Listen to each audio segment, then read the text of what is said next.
today. Great, thank you. Crisis response company Executive Risk Solutions has taken out the National Telstra Business of the Year Awards, showing how a small enterprise can go from start-up stage to being a multi-million-dollar company in just a short space of time. The Perth-based business began 7 years ago and has now expanded to have offices in Brisbane and Dubai, and has been awarded emergency response and security support contracts for some major companies. For more on how the business is growing and its outlook going forward, CEO Scott Houston joins us from our Perth studio. Scott, congratulations on the National Telstra Business of the Year Award. I was there on the evening to see you take the award. It was a fantastic night. How are you and your partner feeling after the win? Yeah, thanks, Dan. It's been an amazing experience, and it's been a great process to go through as well.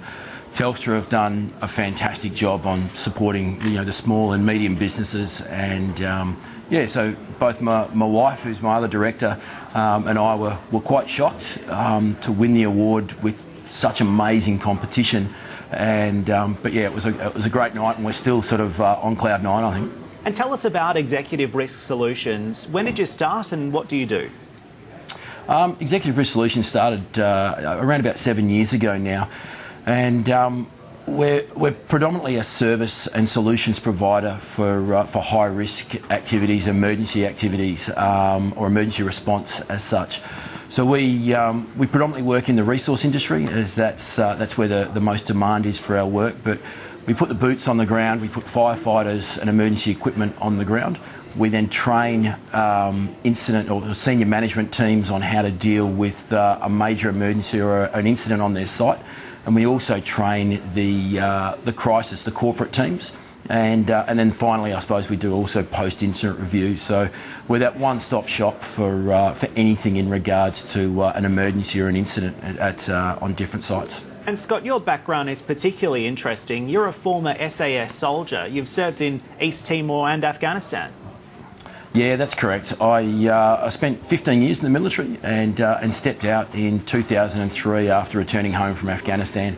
I suppose I figured there had to be an easier way to earn a living than letting somebody shoot at me. But we sort of stepped out. I came home and went and worked for Rio Tinto for a few years before then stepping out and starting up ERS. The military background, I think, has been amazing for me in business. It's been a steep learning curve, but I think that the background from an SAS soldier, in response to being able to think outside the box, sort of striving for excellence and not accepting failure, I suppose, has really given me a good grounding to step into small business. And the concept for ERS was essentially commercialising your specialist military training. Is that how you came up with the idea? There's a few competitors that are out there that were already doing similar work to what we do, and I suppose the idea of a lot of military personnel and ex-emergency service personnel fall into these roles and fall into these types of companies, mainly because of the fact that we deal in sort of thinking on your feet, thinking outside the box. It's quite different, I suppose, to the normal way of management and the normal management structure in quite a few companies, the resource companies particularly. So they have to, they need to be assisted and trained, I suppose, to think under pressure, to make decisions without all the information, and to process the incident, the correct way. And I've read that your office chair is an ejector seat from a B-52 bomber. Is that the case? And I guess, what does it tell us about the culture of your organisation? Yeah, it is. Our office chair was one of the gifts that my wife bought me for Christmas was a B-52 ejection seat that's been modified into an office chair, and it's a great talking piece. And it's I suppose our entire office though is very relaxed, but it's very, very military in its structure, and everything we do in our manpower and our consultants, it's very structured. We have a bit of a I suppose we are called militaristic.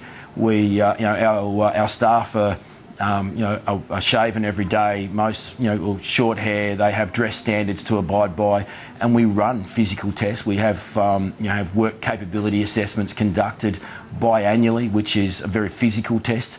And we want to have our staff maintaining a good standard, and that way the staff are confident in the people they have working next to them, and they need to be confident in those people working next to them, because there are some fairly severe, dangerous and high risk situations that they're put in, from fighting fires to road crash rescues and other high risk activities. And it's that mentality, that culture, that's helped ERS go from a startup to a $20 million a year company in just 7 years.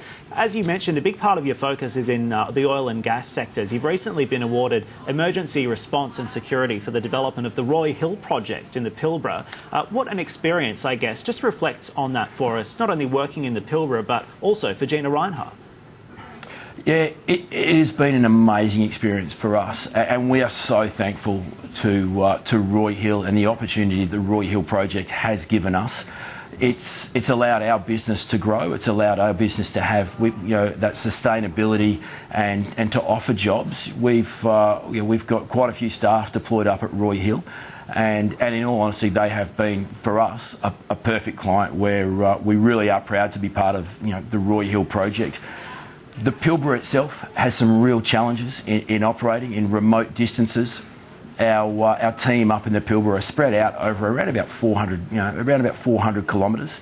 So we've got that tyranny of distance that we need to overcome in our responses, and quite often our team members are responding to incidents knowing that any support or any backup to them is quite some distance away. So it's fantastic that Roy Hill have taken a really proactive approach to the safety and the security of their staff and the response capabilities of their emergency response teams. But we're really proud to be with Roy Hill, and we can't thank them enough for what they've done for our company. And Scott, what's next for ERS? Well, for us now, we've got two gentlemen over in Mozambique. They were only a couple of weeks ago in Mogadishu, and we have our eyes on the global stage, and we also have some quite interesting developments in the health and the medical side of things that we want to push into, that will be, I suppose, released to the market in the next couple of weeks. But international expansion is definitely an area for us, and also moving and diversifying it into the oil and gas market as well. Last year we sent 10 of our staff across to Texas A&E, which is a training establishment across there in Houston, and is seen as probably one of the premier training facilities in the world for oil and gas. So we're very focused on developing our staff and ensuring that we have the right or the best trained people for the resource industry. Scott, we'll have to leave it there, but congratulations again, and thanks for joining us on the program.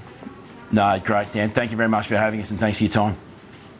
Time for a quick break. When we come back, top tips for small businesses trying to make it big.